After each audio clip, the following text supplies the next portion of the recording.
श्रीलक्ष्मी श्रीमहालक्ष्मी क्षीरसागर कन्यका उत्तिष्ठ हरिसम्प्रीते भक्तानां भाग्यदायिनी।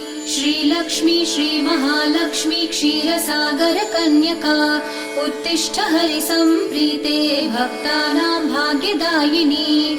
उत्तिष्ठोत्तिष्ठ श्रीलक्ष्मी विष्णुवक्षस्थलालये उत्तिष्ठ करुणापूर्णे लोकानां शुभदायिनी। उत्तिष्ठोत्तिष्ठ श्रीलक्ष्मी विष्णुवक्षस्थलालये उत्तिष्ठ करुणापूर्णे लोकानां शुभदायिनी।